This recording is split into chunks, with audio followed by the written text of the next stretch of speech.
Mr. Messy.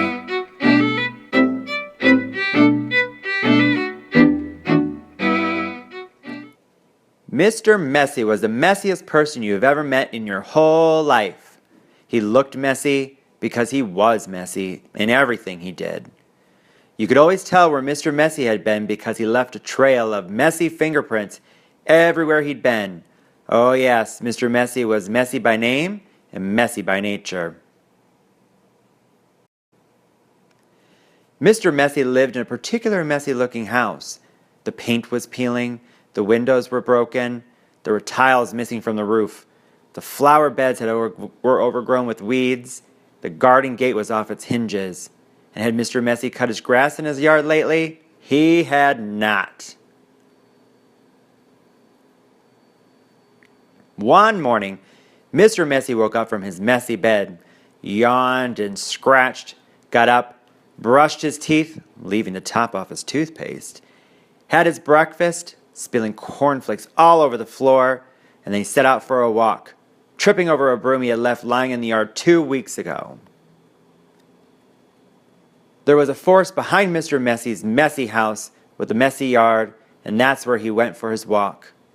It was a particularly large forest with lots and lots of trees, and it took Mr. Messy a long time to walk through it. But he really didn't mind because he felt like walking that morning. So he walked and walked right through the forest until he came to the other side. And do you know what he found on the other side of the forest?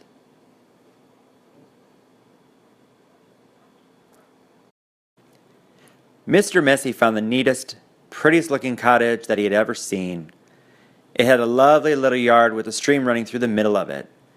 There was a man in the yard clipping the hedge. He looked up as Mr. Messy approached.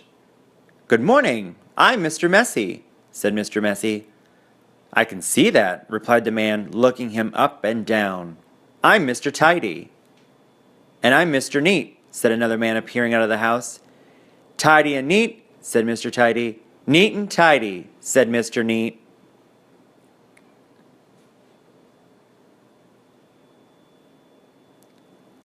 "We're in business together," explained Mr. Tidy, "and the people who own this house have asked us to do some work for them."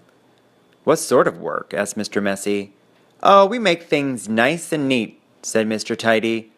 "Tidy things up," added Mr. Tidy. "Perhaps we could come along and do some work for you," said Mr. Neat, looking at Mr. Messy, who was looking even messier than usual that particular morning. "But I don't want things neat and tidy," said Mr. Messy, looking downright miserable at the thought of it. "Nonsense," said Mr. Tidy. "Fiddlesticks," said Mr. Neat. "But," said Mr. Messy. "Come along," said Mr. Neat. "Off we go," said Mr. Tidy. But," said Mr. Messy. "But nothing," said Mr. Neat, and bundling him into their van, which was parked behind the house, off they went to Mr. Messy's house on the other side of the forest. "Good heavens," said Mr. Neat when he saw where Mr. Messy lived. "Goodness gracious me," added Mr. Tidy. "This is the messiest house I've ever seen in all my born days," they both said together at the same time. "Better do something about it," said Mr. Neat, and before Mr. Messy could open his mouth, the two of them were rushing here and there around Mr. Messy's house. Mr. Neat hoed and mowed and pruned and snipped and clipped and cleared and dug and made the yard look even neater than it had looked before. And Mr. Tidy cleaned and primed and rubbed and painted and mended and made the outside of Mr. Messy's house look even tidier than it had looked before. Then they both went inside the house. "Good heavens," said Mr. Neat for the second time that morning. "Good gracious me," said Mr. Tidy for the second time that morning. And then they set out cleaning the house from top to bottom. They brushed and swept, polished and scrubbed, and made the inside of the house look neater and tighter than it had ever looked before. "There we are," said Mr. Tidy. "All finished," said Mr. Neat. "Tidy and neat," said Mr. Tidy. Neat and tidy, said Mr. Neat. Mr. Messy just didn't know what to say. Then they both looked at Mr. Messy. Are you thinking what I'm thinking? Mr. Neat said to Mr. Tidy. Precisely, replied Mr. Tidy. What were we both thinking? They said together to Mr. Messy. Is that you look too messy to live in a neat and tidy house like this. But, said Mr. Messy. But whatever Mr. Messy said was no use, and Mr. Neat and Mr. Tidy whisked him off to the bathroom upstairs. It had been the messiest room in the house, but now, of course, it was neat as a new pin. Then Mr. Neat got a hold of one of Mr. Messy's arms, and Mr. Tidy got a hold of the other arm, and they picked him up and put him in the bathtub. Mr. Messy wasn't used to having baths. Mr. Neat and Mr. Tidy washed and brushed and cleaned and scrubbed and combed Mr. Messy until he didn't look like Mr. Messy at all.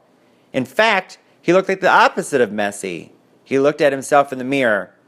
You know what I'm going to have to do now? He asked in a rather fierce voice. Mr. Neat and Mr. Tidy looked worried.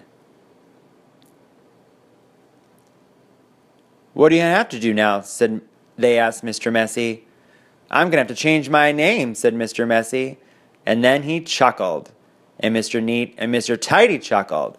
And then Mr. Messy laughed. And then Mr. Neat and Mr. Tidy laughed. And then they all laughed together and became the best of friends.